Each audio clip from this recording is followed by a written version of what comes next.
All right, folks, welcome in to Pickaxe and Roll, brought to you by Superbook Sports. I'm your host, Ryan Blackburn, at NBA Blackburn on Twitter, part of the Mile High Sports Podcast Network, and I am not excited to discuss what has been a pretty delirious low point for these Denver Nuggets as they now lose 125-110 tonight, extending that losing streak to 4 games. Not a great sign. Not a lot of great signs for the way that the Nuggets are going right now. And it's too bad that this has kind of devolved into what it has, because it does seem to me like Denver should be better. Like they should be recovering from whatever funk they were briefly in. But if you're in the live chat, make sure to hit a like. Make sure to do everything else for the YouTube channels, for the audio, for everything else. I don't want to waste your time with that nonsense, though. Let's get into this. Look, this Nuggets team is frustrating. Let me change my settings here real quick so I can get the background back. Excuse me. Layouts, crop solo layout. There we go. We are back. My apologies for the lack of Superbook logo and the Pickaxe and Roll logo. Where was I? The Nuggets, they were not good tonight. They were not good in that first quarter. That first quarter was where the margin was decided. The game was unfortunately bad, and I am not super pleased with the direction that it went. And obviously, a lot of Nuggets fans are looking to jump off a cliff right now, but I'm not at that point, and I'm going to tell you why. I will probably save most of that particular conversation until the third segment, though. Most important thing right now is that Nuggets fans should be upset, but not like they shouldn't be trying to hurl themselves over a cliff. Like that's not where this thing needs to go. There are important pieces of information to be taken from this particular game and from this losing streak, but it is not the end of the world. If the season ended in March, it would be one thing. The season doesn't end in March. And for the Nuggets, who are the current 1 seed in the Western Conference, they are going to be okay.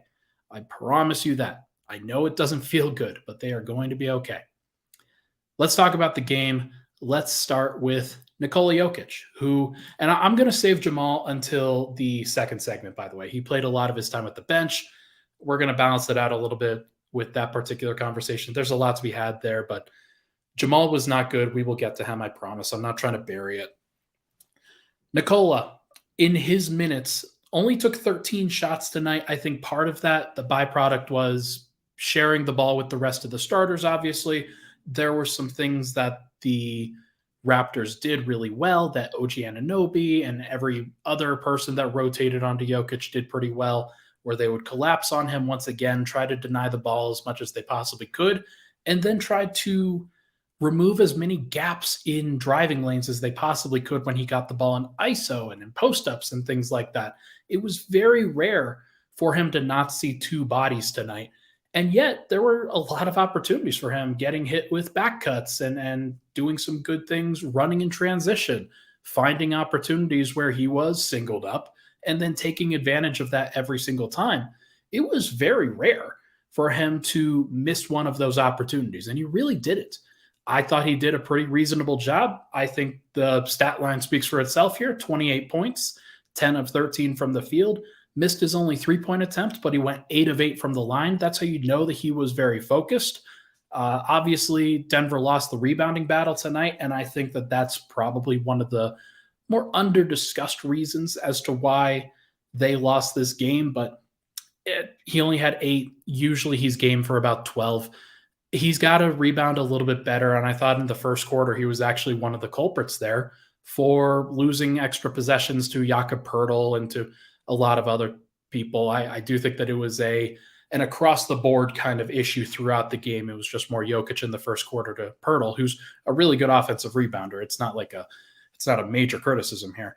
But in general, I thought that Jokic played really well. I thought that he was pretty good. And there are just a lot of factors in this game where if it goes a little bit differently, if Murray plays a little bit better, if Aaron Gordon plays a little bit better at various points, and I don't know, like Denver makes more than 6 threes as a team, then maybe they have a chance in this one and maybe they actually win it. But there's just a lot of factors that went against Denver tonight. I think that Jokic tried to fight through those, and it's too bad that they couldn't really get over the top. Let's go to Michael Porter. Actually, I want before that, Michael Talley. Nuggets are 3-13 when Jokic isn't in the positive for his plus minus. Yeah, I think that this is a great point, and it's one of those stats that's pretty indicative of how reliant the Nuggets are on Jokic and his minutes to be really, really good. A lot of that is the way that they stagger the rotations, and it was a little bit different tonight where I think everybody except for KCP played pretty high level of minutes tonight. But Jokic, when he shares the floor, it's mostly with 2, 3, or 4 other starters. It's never with just one other starter unless it's a very brief 1 or 2 minute stretch in the first or end of the third quarter. So Denver has to win those minutes. All their best guys are playing in those minutes. So it's not a surprise that they are a really bad team when that's not positive, because that is their formula and Jokic is their central piece. Michael Porter. I want to be positive with this one because I think that Michael Porter was fantastic once again. 23 points, 8 of 13 from the field, 5 of 9 from 3. That third quarter was absolutely impactful. It was one of those things that reminds you, hey, Denver does have some guys that they can go to when the going gets rough and when things aren't going well. Michael Porter is one of those guys that I think he has proven throughout this season as a whole, but in general over the course of these last couple of weeks, that when things aren't going well for the rest of the team, he is usually right there to help pick up the pieces, right there to just as much as Jokic is, just as much as Murray is when he's feeling healthy. Let me posit that there. Porter is one of those guys that when you need a big shot, you can turn to him. And what he did in the third quarter to help drag this team back from the depths where they were down by over 20 points and then finish the quarter down by just 6, and he was out there for that entire time. He was great. He was fantastic and deserves so much credit. He was grabbing some rebounds in the first quarter when basically nobody else was. Had a couple assists, had a couple steals, some good defensive plays. It wasn't perfect. I don't think anybody was. But when you count on how many guys how many players you can really trust in these moments, I do think that Porter is in that group. I think he's one of those circle of trust guys that needs to be out there in those key moments. They need to find ways to play him 35 minutes, 38 minutes if his body can handle it. I don't see any reason why it couldn't at this point. I think that Denver is trying to keep a lower minute total on him in general, but I do think that Porter, he has proven a lot of good stuff. And it wouldn't surprise me if those minutes continue to rise in the rest of this road trip. But more importantly, when the playoffs roll around and when the games are essential, Porter's going to be one of those guys that they have to trust, because if they don't trust, they are going to lose. Guaranteed. Guaranteed they will not win the finals. They will not get to the finals if they cannot find ways to trust Michael Porter Jr. Let's get to Aaron Gordon, who I did not think had a great game today. A couple of things that stand out from the stat line are the 2 of 6 from the free throw line. Like, Gordon is now a liability when it comes to the free throws. That is a really big issue. And I do continue to think that those are points that matter. Those are margins that matter when it comes down to playoffs, when it comes down to the final moments of a game. The way that he is playing and the way that the Nuggets need him to play, if he is 2 of 6 heading into a close game, let's say it's a 2-point game with 2 minutes to go, if he steps to the free throw line at those moments, what are the Nuggets going to do? And what is he going to do? If he is in the game with 2 minutes left to go, is he away from the play trying to avoid the foul? Or is he at his best where he is in the paint and drawing contact and getting to the front of the rim is his best skill for this team right now. And if he is not able to do that in the clutch because he is not comfortable getting to the free throw line, That is a pretty strong concern of mine. Now, the rest of his game, 18 points, 3 assists, 2 steals, 1 block. Good stuff. No doubt about it. I also liked what he did when he staggered with the second unit as a second unit center. I think there are some things that Denver's going to go with in these playoffs, where I think that tonight you saw kind of a preview of what a playoff rotation looks like for this Nuggets team. They will play Murray a lot of minutes. Some people will be happy about it, some people won't. But they will also play Gordon more than the 30 or so minutes that he usually plays, where he'll get up to about 34, 35, 36. And he will take those backup 5 minutes when Denver needs him to. I think that it's a good idea. I think it puts Denver in a position where they can really succeed. And that is a nice, exciting wrinkle that the Nuggets are finding over the course of this time. Now, the Nuggets got out-rebounded tonight. What was it, 44-32? Yeah, it says 44-32 here. And Aaron Gordon had 1 rebound. That's not good enough. They need more from him. They need more from Aaron Gordon. They need him to be a reliable free throw shooter. They need him to be a reliable rebounder. If he is going to play the 5, he's going to have to play big, and he's going to have to be big in big moments. That is essential for what is going on right now. And I don't know if Denver is going to be able to trust it or not, but I do think that as much as we talk about Murray's health, I think Hurricane hits it here. He looks like he could use some time off too. I've always hoped that Denver could clinch the 1 seed by the last week of the season and then basically give everybody a week off if they need it. I don't know if that's going to happen. I don't know what Denver's going to be able to actually clinch and whether they're going to be able to take advantage of those moments. But the hope is that they clinch it before the last game or the last 2 games. And then you could have at least, I don't know, half a week extra on top of the play-in tournament that you don't have to suit up for. So hopefully Aaron can get some time off and get his body right as well. Lastly, KCP, 29 minutes, only had 3 points because he only took 2 shots. This was one of those shot distribution things where it looks a little bit weird, and it was probably a little bit weird. He only played 29 minutes. I do think that is it was kind of surprising. I did not like his defense tonight. I thought that there were a couple of good moments. I thought that there were definitely some times where, hey, you get a clutch steal, you get physical in the clutch moments. That's important. And I thought he did some good things against Pascal Siakam, specifically when he was switched out onto him. But he was one of the guys that just could not defend Fred VanVleet tonight. VanVleet went off, absolutely crazy. And some of the shots that he hit were crazy. But Denver has to be able to control guys like him, because 36 points for Fred VanVleet, and Denver needed better than that. He did it on 22 shots as well, 8 of 12 from 3. They were some incredible plays for VanVleet. And look, I said before the game that Denver, the one thing they needed to do was to shut down the Fred VanVleet, Jakob Poeltl pick and roll, or at least make it a little bit better. Poeltl finished the game as a plus 30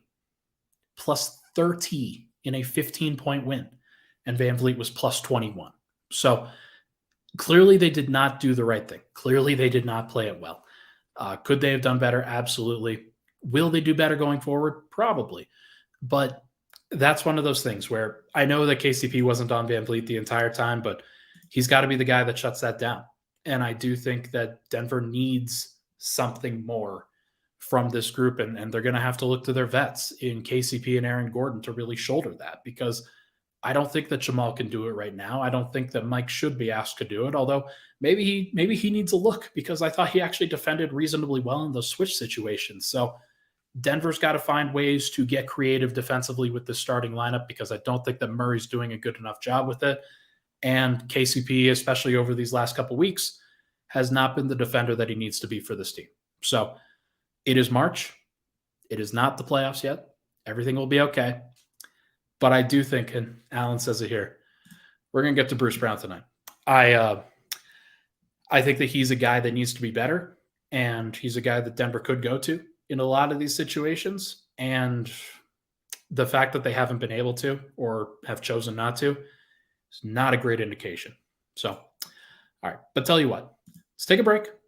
Let's relax, reconvene. When we come back, we are going to discuss the bench unit as well as Jamal Murray and everything that I think everybody has some gripes about and some concerns about. We'll be right back. But first, this podcast, as you know, it's brought to you by our good friends over at Superbook. Make 2023 the year you beat Vegas, and now you can do it during March Madness, where Superbook Sports they give you a chance every single week to go head to head with the best odds makers in Las Vegas. That is going to happen in a big way over the course of these next 3 weeks, where March Madness takes over. There are no fancy computer algorithms, no guys across the pond setting these lines. Just the best team of odds makers in the business that are behind the counter at the Superbook in Las Vegas. Plus, Superbook features some of the best odds boost and promo bets anywhere. So make sure to download the Superbook Sports app now or visit superbook.com and start your battle against Vegas right now. Visit superbook.com for terms and conditions. Gambling problem, call 1-800-522-4700. We'll be right back on Pickaxe and Roll.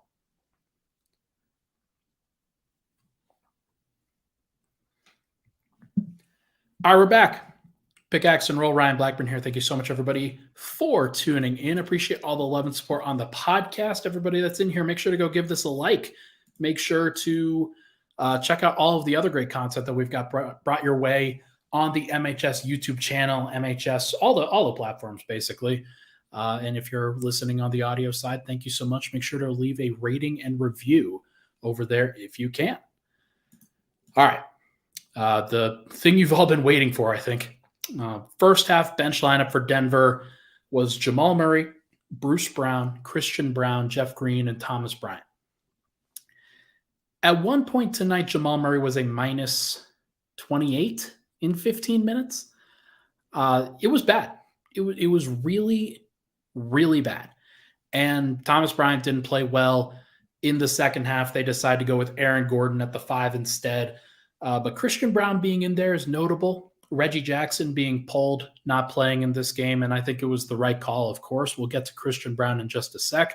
I think that he played a good game, and I think that the Nuggets should continue to go to him. Shocker, I know. In general, Jamal Murray tonight was not good enough. He was just not. Homecoming game tonight, maybe he had some nerves, maybe he was dealing with some knee soreness.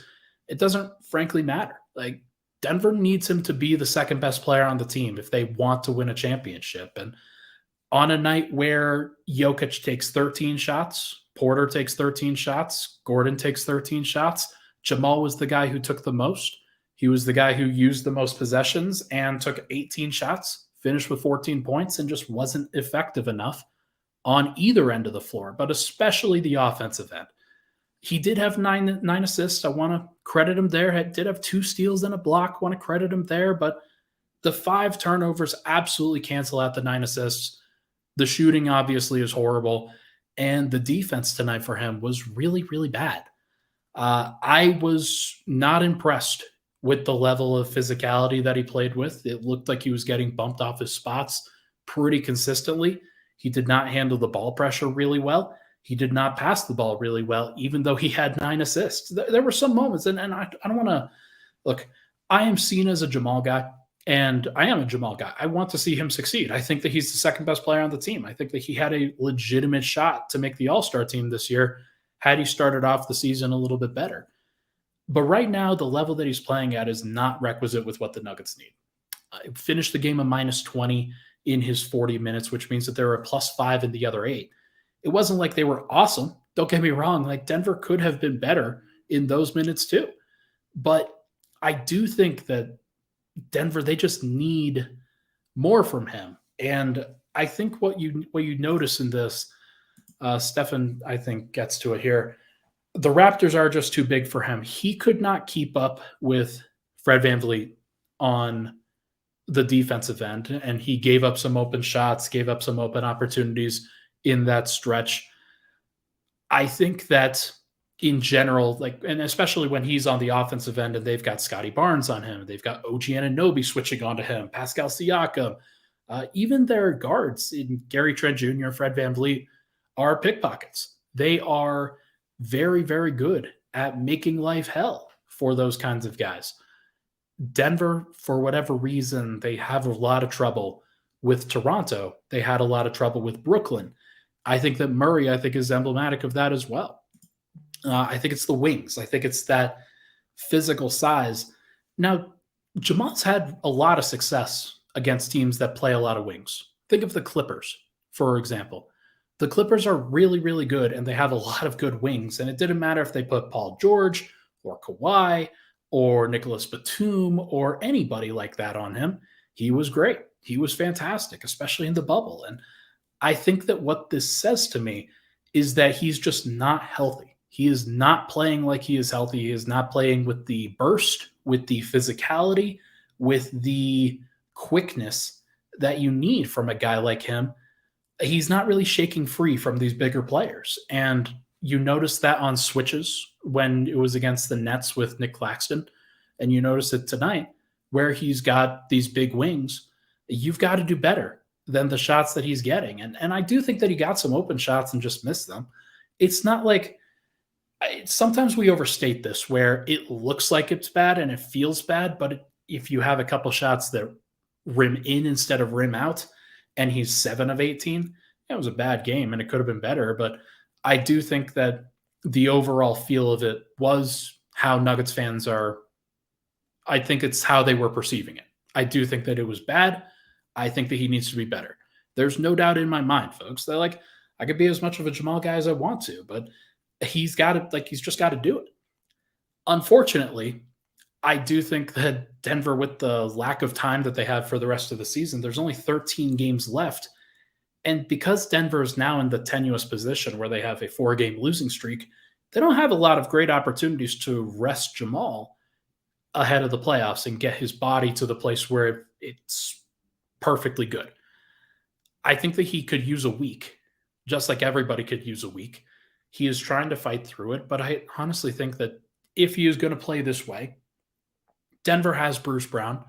I have not been a fan of the way that Bruce Brown has played, but I do think that if you ask him to be the starting point guard for the rest of this road trip, it would not be bad. And then you can keep having Reggie Jackson try to figure some things out with the second unit. You can keep trying to figure some things out. I do think, though, that Jamal himself could use the off time where you get your mind right, you get your body right, you play better when you come back, and you do a lot of good things when you're out there. But look, I will also say that the comments, and I'm reading them now, the pulse of the team and how fans are feeling right now, it has completely forgotten and completely gotten away from just how reliant Jokic was on Murray in the bubble. It is not going to be easy for the rest of these or for the rest of this season. It's not going to be easy in the playoffs. And Jokic is going to need guys that both can get him the ball and can also take away the pressure from him. And Murray does both of those things, especially when he's healthy and especially when he's good. I think that it's been inconsistent lately, and I know that everybody's feeling some kind of way about it. I ask you to be patient because I can clearly see that Jamal is laboring. It is clear that he should not have played 40 minutes tonight. I do think that in general, Denver, they've needed to go through some of these lulls, and Jamal's needed to go through these lulls as well. He will be better. I can guarantee you that. He will be better. And Nuggets fans are out of whack right now with the way that this is going. I do think that, look, it wasn't far ago that he had 40 in a game. Like, he just had 40 points right before he got injured, like right before he had to sit out. So I had somebody comment to me during the game. I had somebody comment and said that Jamal's 22-23 is very similar to Klay Thompson's 21-22, where I think everybody in Golden State was having a lot of the same concerns that Nuggets fans were having, where, oh, wow, it doesn't feel good. Klay is really struggling. Everybody's going wild, and he's not playing as well as Jordan Poole. He's not playing as well as Andrew Wiggins. He's not a part of their future. And then they won a title, and Klay played some very important minutes in the playoffs, despite the fact that he wasn't perfect, despite the fact that it wasn't great. And I do think in general that a lot of people I feel the same way about Jamal the way that I think Warriors fans are. I think that they know what their formula is, and their formula involved Steph Curry, Draymond Green, and Klay Thompson. I think that the Nuggets formula involves Nikola Jokic, Jamal Murray, Michael Porter, and Aaron Gordon. I think it's those four guys, and Nuggets fans that are going over the top with this don't understand that people have bad shooting games all the time, especially guys like a Klay Thompson, like a Jamal Murray. They aren't like, look, I know everybody in the chat is just saying like, oh man, the Warriors are so much better than the Nuggets though. Klay has 4 rings. Jamal hasn't earned that level of trust. Shut up. What are we doing? What are we doing? You got to trust your guys. If you can't trust your guys, then make a move in the offseason. If that is the reason, fine. Make a move in the offseason. But you got to give it a chance. And if you don't give it a chance to work through the struggles, to work through the adversity, then it is never going to happen. And Nuggets fans are going to continue to kick the can down the road over and over and over again. And Danny, if you say they should make a move, like, who knows? The guy who they trade for, if you trade Jamal, it may not work. It might take a whole 2 years to really fully get somebody acquainted with the Jokic style. Like if you just trade for, actually, I don't even know who you would trade for at this point. You've got to trade for somebody that's about the same level. And I don't know if there's any of those guys that are out there. Let's say you traded for, hypothetically, Jalen Brunson from the Knicks. Are the Nuggets a better team? No. They are the same level, and they would have many of the same issues. Wait until the offseason. If it's still bad, then it's fine. I am putting my foot down on this right now. I think that Denver and Nuggets fans in general have really overreacted to all of this. I think that it's been frustrating. I know that everybody's upset. Please just give it some time. Give him an opportunity to get healthy and watch what he does in the playoffs. He will win a series, let alone a couple of playoff games. Jokic is great. He's fantastic. Porter's great. He's fantastic. Denver has the pieces. They don't need Jamal to be superhuman like he was in the bubble. They just need him to show up in the game 6 and game 7s. And he will. I have zero doubt about it in my mind. Zero. Bruce Brown in this game was not good. There were a couple of offensive possessions that he was fine. I think that his defense, he was just as outmatched physically as Jamal was when getting onto switches. He was just as overwhelmed by Fred VanVleet, by Gary Trent Jr., by pretty much anybody on the perimeter. And it was too bad because anytime that they got switches, anytime that all the mismatches got mixed up, that Denver needed more interior size, and Bruce Brown just wasn't really able to provide that.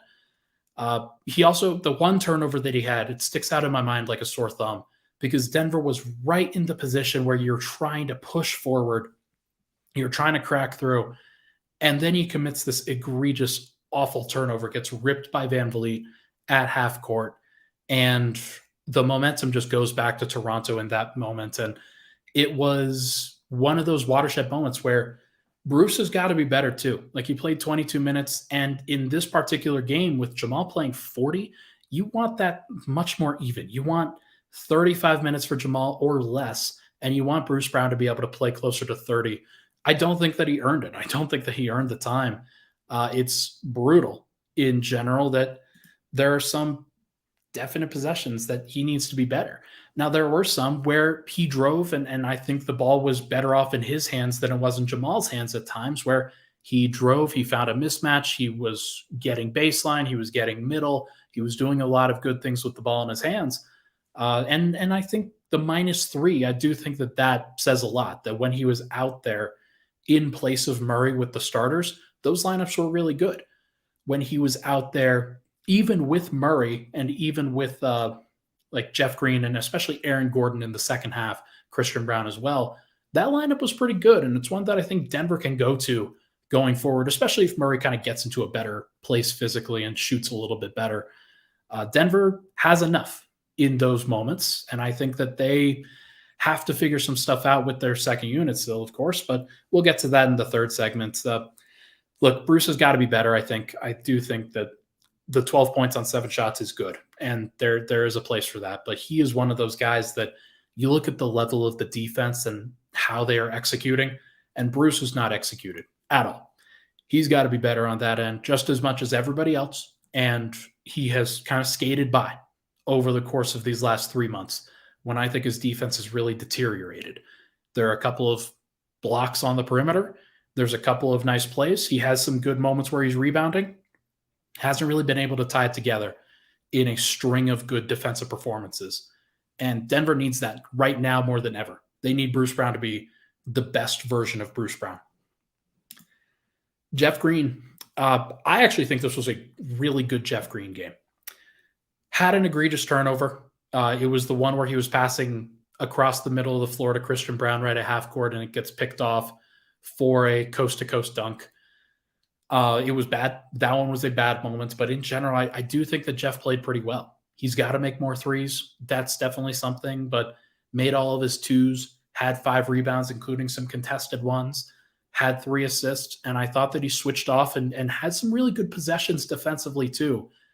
This was a pretty good Jeff Green performance, and if this is the version that Denver's going to get for the rest of the year, then great. Maybe he's the guy that Denver needs to be able to switch, guard everything, and maybe even take some one-on-one possessions. But he's got to be locked in. He's got to be physical, and he's got to do so without fouling.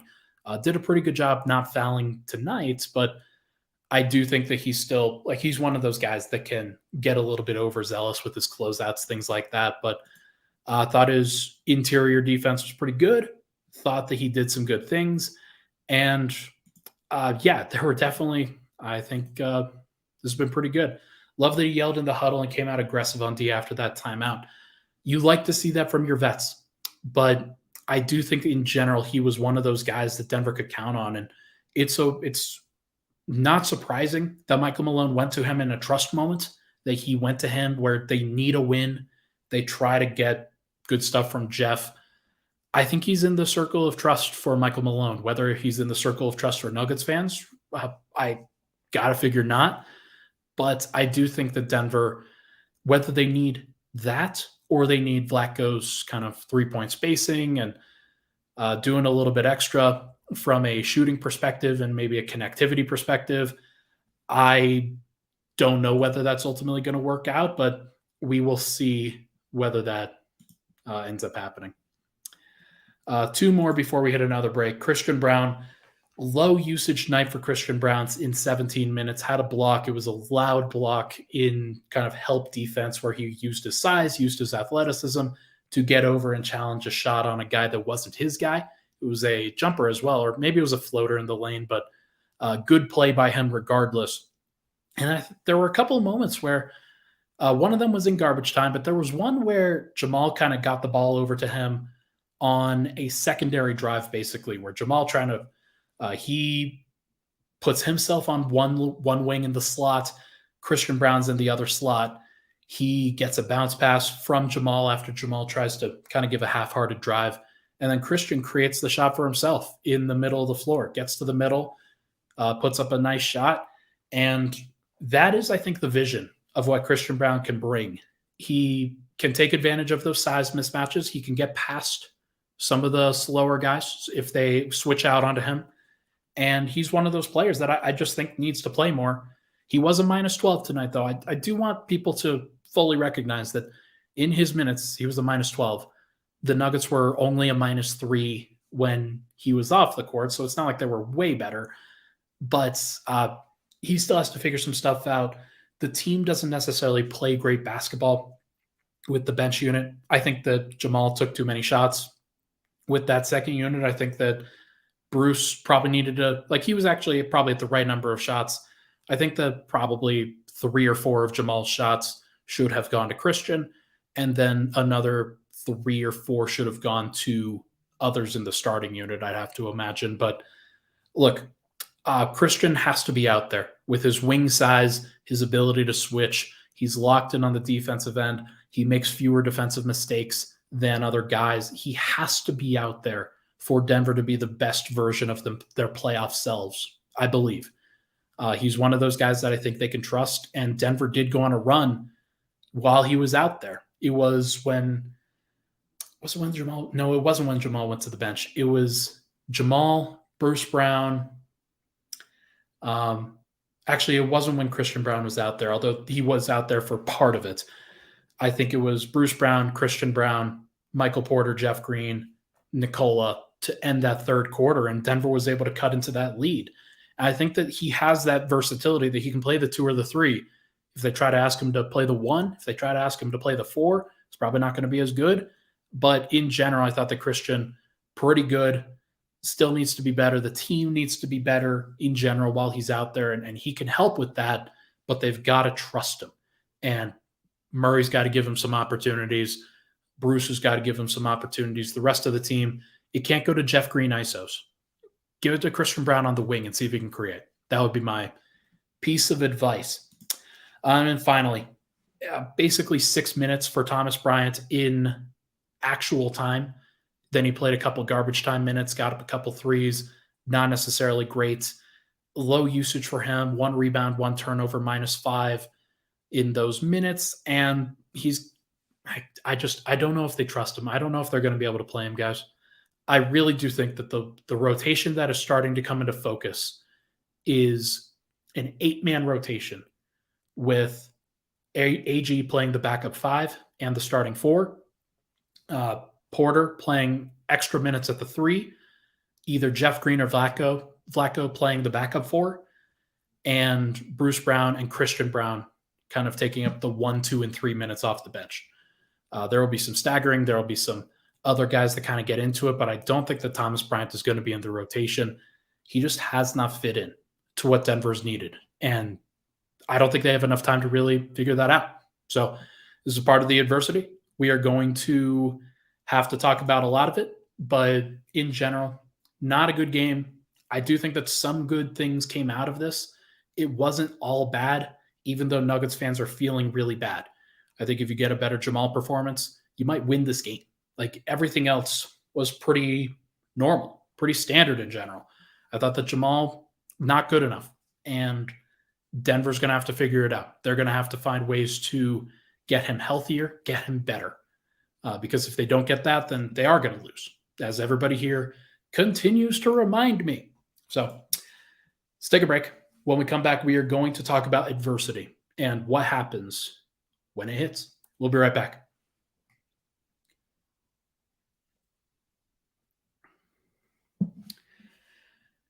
And we're back. Final segment here. Thank you so much, everybody, for tuning in. Appreciate all the love, all the support on the podcast. Thank you so much for hanging out with me in a losing podcast. I know that not a lot of folks are super excited about hanging out tonight, but we got to talk about this. And I know that a lot of people have opinions on it. And so I see the chat is bumping. Everybody's got a lot of perspective on what they think they should be doing and how they think Jamal should play, how they think everything is. Danny says, actually, let me pull that up, Danny. Put AG at the 5 and Porter at the 4 for the bench and stop killing Jamal. If they do that, then are you putting Reggie at the 1? Are you making Bruce the 1? Is KCP out there? I think there's some possibilities there, but I do think that in general, maybe they have Vlatko out there so that Porter plays the 3, Vlatko the 4, AG the 5, something like that. But I could see Bruce, Christian Braun, MPJ, AG, and Vlatko as the 5 people that are on the court. I think that makes sense. In general, though, Denver, they've got a lot to figure out. They've got a lot to figure out from a rotation perspective. And Big Namek says, for the record, Ryan, I'm super excited to hang out after this game. Thank you. I know that everybody loves to see me squirm while trying to answer questions about Jamal. I know that that's something that a lot of people like, and I don't like it, believe me. It's not very fun for me, Big Namek, but I hope you're having a good time. Let's talk about adversity. Let's talk about what happens when the adversity hits, because when it hits hard. I guess Denver, they haven't had a lot to deal with over the course of the first 69 games. They had 13 of their first 19 games on the road.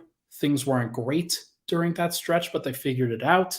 And then when they started getting back, they had a 3-game losing streak towards the tail end of that, and then they figured some stuff out, and they made it work, and then they started rolling, and then they started beating really good teams. A lot of that came at home, a lot of that came in a row, and I think it masked some of the potential issues that have now come out. Where what happens when Jamal isn't at his physical best again? What happens when the defense can't really execute against some of the elite offensive schemes that you're facing? Or let's just say Fred VanVleet is on a heater. How do you stop Fred VanVleet? How do you stop Mikal Bridges? How do you slow down Spencer Dinwiddie from getting 16 assists? How can you possibly slow down Keldon Johnson? Like, there's just a lot to really parse through there, of course. But look, Denver's going to be okay. I keep trying to stress this, and I know that there are some that don't want to hear that. There are some that want to feel the pain of this and want to wallow in that and believe that this is going to be the end of the world. There are a lot of teams, a lot of good teams that have gone through ruts right before the playoffs.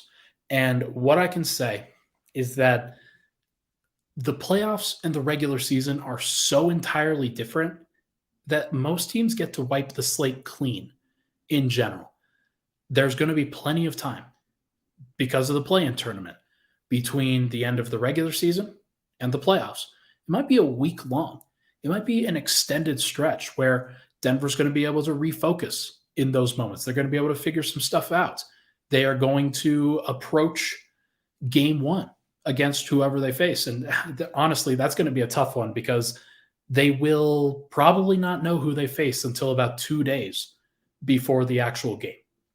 And they're going to have to turn around and they're going to have to be ready for whoever that is. They can't just walk into that expecting to be great. But the great thing about adversity hitting in March is that it's not hitting in April. Like, it's not hitting in May. It's not hitting in June if you're lucky enough to get there.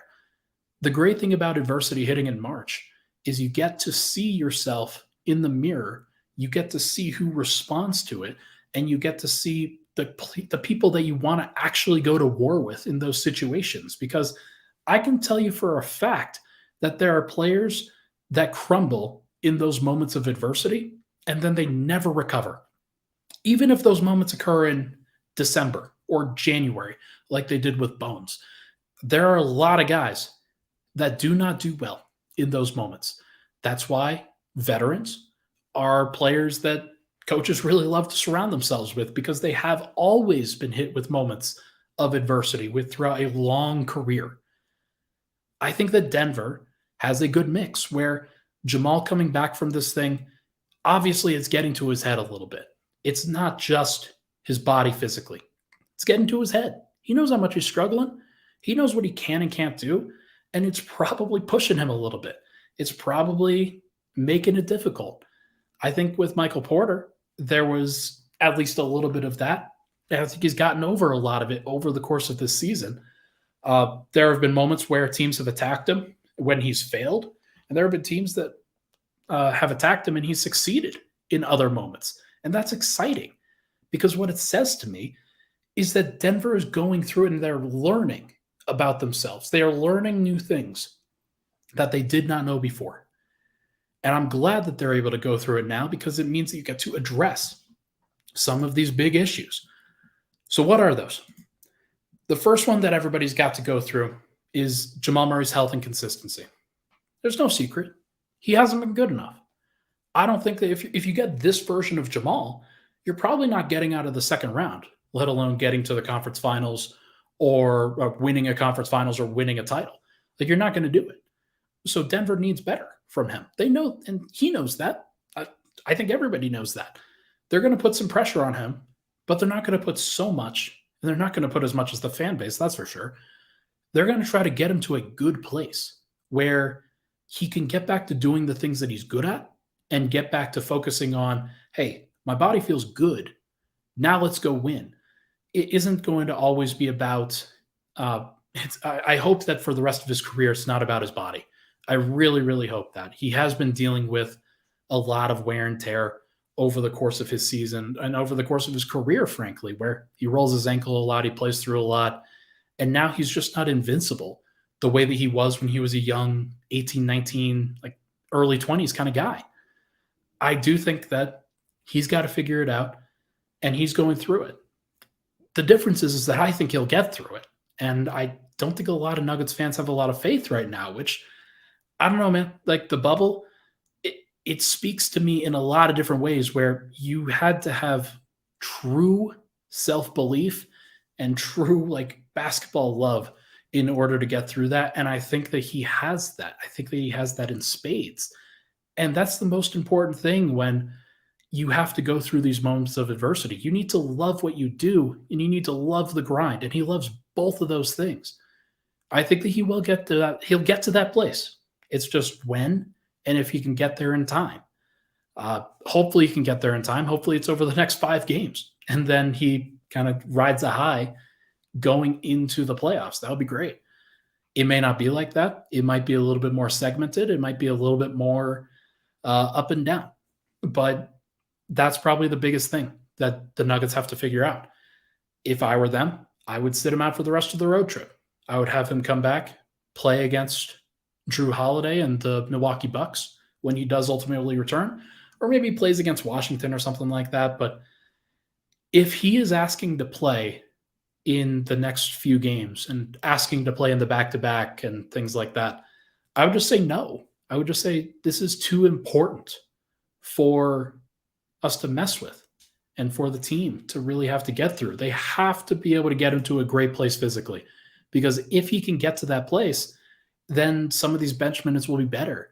The top end of the team is just better when he's good. And when he's great, they're unbeatable. So I really do think that they can get back to that. I think that he can get back to that. It's just a question of when and if it's in time. We'll see. The next one, defensive effort and execution. Look, 49 points given up in the first quarter today, not good enough. Denver, if they have any possible belief in themselves being good and deserving to win a title, they're going to have to limit the crooked quarters. They're going to have to limit giving up 35 plus in a quarter, because it just takes one little misstep and a game 5 could be lost. A game 6 on the road could be lost. Denver's going to have to go through a lot. They're going to have to figure it out. And I do think that Jokic has struggled to execute the scheme at times. I think that Murray has struggled to execute the scheme at times. I think that Bruce Brown, frankly, is the next guy that I look at as, man, who is struggling to execute what they're asking him to do. He's got to be better, and the entire team has got to be better. And what better way to figure it out than just being stuck on a road trip? They will have to go through this. They're going to have to figure it out. They're entering must-win territory in terms of some of these games. And if they don't figure it out by the end of this road trip, I will be pretty concerned. I still predict, by the way, actually, I'm not going to predict. I have a very strong suspicion that things will turn around really quick here. But I am not going to predict anything, because it seems that my reverse jinxes are fully in effect this year. And I just I do not want to reverse jinx that. But I do think the defense will be better. I think they'll figure some things out. Number 3 is bench stability. I think that Christian Braun needs to play every night. I said that after the last game, and I'm saying it again tonight. He played well enough. The team did not play well enough around him, I don't think, but I think that they have to trust him. I think that if he's going to be out there, don't give him just 2 shots. Give him an opportunity to make an impact and to ease the burden of responsibility on a guy like Jamal and on a guy like Bruce. He can do some things. He can attack gaps. He can take advantage. He's been shooting the ball really well. Let him shoulder some of the burden. Don't try to take it all yourself. He's going to be a good, helpful piece, and I think that the Nuggets can rely on that going forward. Now, are they going to go back to Vlatko at some point? I don't know. Is Zeke going to get healthy? I don't know. Is Thomas, is he somebody that they can trust? I don't know. But that's the biggest question mark right now, outside of Jamal Murray's health and then the defense. Who can play on a reliable basis is really, really important. And I think it's going to be Christian, who's that 7th guy. And honestly, I'm leaning as Jeff as the 8th guy. Between those three, between Bruce, Christian, and Jeff, I think Denver's probably good enough. They'll need other performances from different people. They'll need to find times to play 9th or 10th man. They're not just going to be able to play an 8-man rotation all the way through to the finals. That is not how it works. They are going to need to find opportunities to play other guys and not just burden Jokic with playing 44 minutes or Murray with 42 or AG with 42. Like, you can't just do that all the time. You have to find other guys that are capable of doing these things. And if Denver can find it, that will go a long way. But they have to trust Christian Braun. I think that he's the guy. I don't know if it's going to happen. I don't know if it's going to happen for him or Vlatko or whoever. But you've got to find somebody. And he's the guy that I think I have the most faith in right now. So we will see. But as a reminder, the Nuggets are 46-23 on the road. They are 30-6 at home. They are now 16-17 on the road. That's not good. That is something that they are going to have to figure out. If they do not show up above 500 again on the season, on the road, then I do not think that they will win a title. I think that they have to get back above 500, win another 6 games on the road. You have, 10 more? No, not 10. That's 33. You have 8 more. Go 6-2. Get to 22-19 on the road. If you can do that and showcase just how capable you are in those moments, then I think that Denver has a chance. I think that they will come through this on the other side and be fine. But Denver's got to figure it out. They have to find ways to lock in defensively on the road, but they will do it. I do believe that. Magic number is 3 for a top 4 seed, and it's only 10 for the top of the West. You have to win probably 8 more games. Go 8-5. It's not that hard. There are going to be opportunities. You've got to take advantage of them. It's not going to be perfect. It's not going to be pretty all the time. But if Denver can just survive those moments, then I think it goes a long way in kind of getting through this as a team, getting through this hole. And if you can get through a hole, if you can come out of on the other side and showcase your talents, showcase your skills, and be able to come together as a team and play together, that will go a long way, I think, for the belief of this team, because they are at a low point right now. And it's tough to be at a low point on game 69 of the season. But the good news is that it's not game 82. And there's still plenty of time for them to turn this around. And I do believe that they will do that. You have to have faith, because if you don't, then it's all for nothing, folks. Like, you can't be pessimistic all the way to a title. I've tried that. It doesn't work. Obviously, you're probably gonna fall short. You're probably gonna slip up, and it's gonna be tough. If there's any team in Nuggets history, any single one that can do it, it is this group with this group of players. Jokic, unbelievable. He can do this. I have no doubt that it's going to be hard, but that Nuggets fans, you just got to brace for it, because it will be super rewarding if they can get it done. Michael, can you hit the outro music for me? Folks, that is going to be for this episode of Pickaxe and Roll, brought to you by our good friends at Superbook Sports. Thank you so much, everybody, for tuning in on this podcast. We had some folks hanging out with us for the entire time. Look, in the end, we're all Nuggets fans. In the end, we all want this to go well for this team. It's not going to be easy. It is not going to be a cakewalk. It is going to be hard. But the most important thing is that Denver has time to do it. They can get it done. As long as they stick to it, they do it together, they'll be okay. Folks, hit the like button on the way out. Thank you so much, everybody, for tuning in. Appreciate all the love and support on the podcast. As always, we'll talk to you guys tomorrow.